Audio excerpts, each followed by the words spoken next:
పాకిస్తాన్ నటీనటులతో బాలీవుడ్ సినిమాలు ఇది ఎంత ప్రమాదం అనేది బాలీవుడ్ కు ఇప్పటికైనా అర్థమైందా లేదా అన్నది తెలియటం లేదు. ఎందుకంటే ఇప్పటికే భారతీయ సినిమాల్లో నటించిన పాకిస్తాన్ నటీనటులపై నిషేధం ఉంది. ఈ దశలో ఒక పాకిస్తాన్ నటి నటించిన బాలీవుడ్ చిత్రానికి సీక్వెల్ ప్రయత్నాలు జరుగుతున్నాయి. సీక్వెల్లో కూడా పాకిస్తాన్ హీరోయిన్ నటిస్తే నేను నటించను అంటూ తప్పుకున్నాడు హీరో. 2016లో బాలీవుడ్ లో వచ్చిన చిన్న చిత్రం సనం తేరీ కసం. హీరోగా హర్షవర్ధన్ రాణి, అలాగే హీరోయిన్ గా పాకిస్తాన్ నటి మావ్రా హుకెన్ నటించింది. ఇటీవల ఈ సినిమాను బాలీవుడ్ లో రిలీజ్ చేయడంతో భారీ వసూళ్లు వచ్చాయి.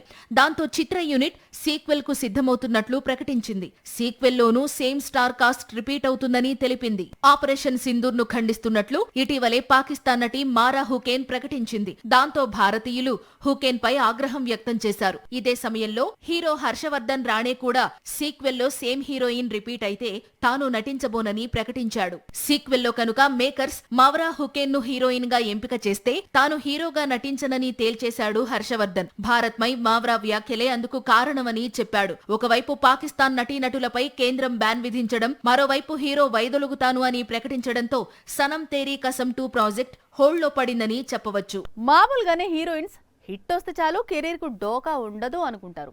అలాంటిది ఆ హీరోయిన్ కు పాన్ ఇండియాలోనే బిగ్గెస్ట్ బ్లాక్ బస్టర్ వచ్చింది. ఇంకేముంది, సేమ్ పాన్ ఇండియాను రూల్ చేస్తుంది అనుకున్నారంతా. కానీ అలా జరగలేదు. ఆఫర్స్ అంది రాలేదు. కానీ వన్స్ టాలీవుడ్ కు వచ్చింది, హిట్ అందుకుంది. దాంతో ఆమె కెరీర్ మారిపోయింది. ఇంతకీ ఎవరా హీరోయిన్ అనుకుంటున్నారా? ఈ స్టోరీ చూడండి. ఎప్పుడైతే హిట్ 3 100 కోట్ల వసూళ్లను దాటిందో అప్పటి నుంచి ఈ సినిమా టీం మొత్తం జోష్ లో ఉంది. నాని ప్యారడైజ్ తరువాత హిట్ 3 డైరెక్టర్ శైలేష్ తో ఈసారి కామెడీ మూవీ చేస్తానంటున్నాడు. అలాగే హిట్ 4 హిట్ 5 లో కనిపిస్తానంటున్నాడు. ఇక శైలేష్ నానితో కామెడీ మూవీ చేసే ముందు ఒక లవ్ స్టోరీ ప్లాన్ చేస్తానంటున్నాడు.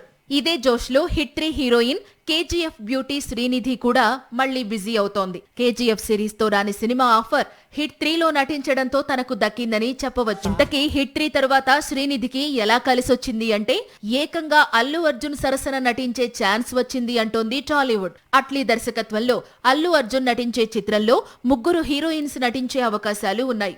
అందులో ఒక పాత్రను శ్రీనిధి చేయబోతోందట. బాక్స్ ఆఫీస్ ముందుకో హిట్ 3 వచ్చింది. టాలీవుడ్ కో హిట్ 4 హీరో ఎవరో తెలిసిపోయింది.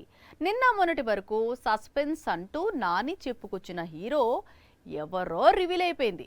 అతనే తమిళ హీరో కార్తీ. హిట్ యూనివర్స్ లోకి మొదటిసారి ఒక తమిళ హీరో అడుగు పెడుతున్నాడు. పైగా తెలుగు తమిళం వచ్చి ఉండటమే 4th కేసును డీల్ చేయడానికి రీజన్ అంటున్నాడు. బాలీవుడ్ హీరో కార్తీ మరోసారి టాలీవుడ్ కు వస్తున్నాడు. ఆ విషయాన్ని హిట్ 3 క్లైమాక్స్ లో రివీల్ చేశాడు. అతని పేరు ఏసీపీ వీరప్పన్. చాలా కూల్ గా కనిపిస్తాడు. కానీ ఏదైనా కేసును సాల్వ్ చేయాల్సి వస్తే మాత్రం చాలా సీరియస్ గా మారతాడు. హిట్ 3 క్లైమాక్స్ లో కార్తీ ఇంట్రో అద్దరిపోయింది. ఫ్యాన్స్ ను ఉర్రూతలూగించింది. హిట్ 1 లో విశ్వక్ సేన్, హిట్ 2 లో అడవిశేష్, హిట్ 3 లో నాని, ఇప్పుడు హిట్ 4 లో కార్తీ నటించబోతున్నాడు. సో దట్ హిట్ యూనివర్స్ ను కోలీవుడ్ కు మరింత చేరువ చేయబోతున్నాడు.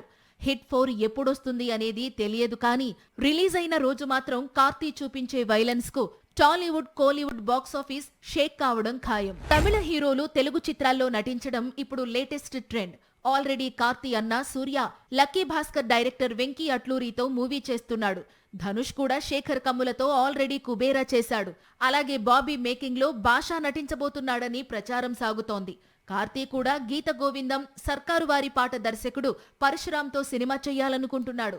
ఈలోపు హిట్ 4 కు డేట్స్ ఇచ్చాడు. జైలర్ సీక్వెల్ రిలీజ్ తర్వాత రజనీకాంత్ సినిమాలకు కొంతకాలం బ్రేక్ ఇస్తాడని కాదు మొత్తానికే రిటైర్మెంట్ ప్రకటిస్తాడని కొద్ది రోజులుగా వార్తలు షికార్లు చేస్తున్నాయి. అయితే ఇందులో నిజం లేదంటోంది కోలీవుడ్. ఎందుకంటే రజనీకాంత్ ఆల్రెడీ కొత్త సినిమా పనుల్లో పడ్డాడట. సినిమాలకు రజనీకాంత్ రిటైర్మెంట్ వార్తలు కొద్ది రోజులుగా కోలీవుడ్ ను షేక్ చేస్తున్నాయి. కానీ సూపర్ స్టార్ కి ఇప్పట్లో అలాంటి ఆలోచన లేవంటున్నారు ఆయన సన్నిహితులు. అలా ఎందుకు అంటే ఆల్రెడీ జైలర్ 2 తర్వాత ఏ సినిమా చెయ్యాలి అనే దానిపై రజనీకాంత్ కొత్త దర్శకులతో డిస్కషన్ స్టార్ట్ చేశారట. ప్రస్తుతం రజనీకాంత్ కూలీ అనే చిత్రంలో నటిస్తున్నారు. ఆగస్ట్ లో ఈ బిగ్ మూవీ రిలీజ్ ఉంది. ఆ తర్వాత సూపర్ స్టార్ చేతిలో జైలర్ 2 ఉంది. ఈ సినిమా కూడా రిలీజ్ అయితే ఆ తర్వాత కార్తిక్ సుబ్బరాజు దర్శకత్వంలో రజనీ మరో చిత్రం చేస్తారని వార్తలు వినిపిస్తున్నాయి. కానీ కార్తిక్ సుబ్బరాజు రీసెంట్ గా సూర్యతో తెరకెక్కించిన రెట్రో బాక్స్ ఆఫీస్ దగ్గర మిక్స్డ్ టాక్ తెచ్చుకుంది. దాంతో మరికొంత సమయం కావాలి అంటున్నాడట కార్తిక్. అందుకే సూపర్ స్టార్ ఈ లోపు వినోద్ అలాగే అరుణ్ కుమార్ అనే ఇద్దరు దర్శకులతో చర్చలు ప్రారంభించాడట. ఇందులో వినోద్ ఆల్రెడీ దళపతితో చివరి చిత్రం తెరకెక్కిస్తున్నాడు. ఇక అరుణ్ కుమార్ ఇటీవలే విక్రమ్ హీరోగా వీరధీర శూర తీసి మెప్పించాడు. మొత్తంగా కొత్త కాంబినేషన్స్ లిస్ట్ బయటకు రావడంతో సూపర్ స్టార్ రిటైర్మెంట్ న్యూస్ ప్రస్తుతానికి పక్కకు వెళ్ళింది అనుకోవచ్చు. కల్కి తర్వాత ప్రభాస్ నటిస్తున్న రాజాసాబ్ ఇంతవరకు రిలీజ్ డేట్ లాక్ చేసుకోలేదు. అప్పుడే స్పిరిట్ దగ్గరికి వెళ్లారు మీరు అంటారా? కానీ ప్రభాస్ క్లారిటీ ప్రభాస్కుంది. ఎప్పుడు రాజాసాబ్ రిలీజ్ చేయాలో, ఎప్పుడు ఫౌజీని పట్టాలెక్కించాలో, ఎప్పుడు స్పిరిట్ సెట్కు వెళ్లాలో అన్నీ కూడా రెబల్కు బాగా తెలుసు. కాకపోతే బయటకు చెప్పడం లేదంతే. చాలా కాలం తర్వాత ప్రభాస్ మళ్ళీ బాహుబలి రోజుల్లోకి తిరిగి వెళ్లబోతున్నాడు. అదేంటి, స్పిరిట్ తర్వాత ప్రభాస్ ఏమైనా బాహుబలి 3 షూటింగ్ స్టార్ట్ చేస్తున్నాడా అని డౌట్ పడకండి. బాహుబలి 2 రిలీజ్ అయిన దగ్గర నుంచి ప్రభాస్ రిలాక్స్ అయిపోయాడు. సాహో చేస్తూనే రాధేశ్యామ్లో నటించాడు. రాధేశ్యామ్ షూటింగ్ లో ఉంటూనే అప్పుడప్పుడు ఆదిపురుష్ సెట్ కు వెళ్లి వచ్చాడు. ఆదిపురుష్ కంప్లీట్ చేస్తూనే సలార్, కల్కి మూవీస్ లో నటించాడు. ఇప్పుడు కూడా రాజాసాబ్, ఫౌజీ లాంటి మూవీస్ ఒకేసారి కంప్లీట్ చేయాలనుకుంటున్నాడు రెబల్. వీటి తర్వాత ఇంకా సలార్ సీక్వెల్, కల్కి సీక్వెల్స్ ఉన్నాయి. వీటిల్లో ముందుగా రాజాసాబ్ రిలీజ్ అవుతుంది. ఆ తరువాత ఫౌజీ లైన్ లో ఉంది. స్పిరిట్ లో నటించాలంటే మిగతా మూవీస్ చేయడం కుదరదు అంటున్నాడట సందీప్ వంగ. చేతిలో ఉన్న రాజాసాబ్, ఫౌజీ కంప్లీట్ అయిన తర్వాత లుక్ మార్చాలి, డేట్స్ మొత్తం స్పిరిట్ కే కావాలి అంటున్నాడట. సో ప్రభాస్ మళ్ళీ బాహుబలి రోజుల్లోకి తిరిగి వెళుతున్నాడు. ఒక సమయంలో ఒకే సినిమా చేయబోతున్నాడు.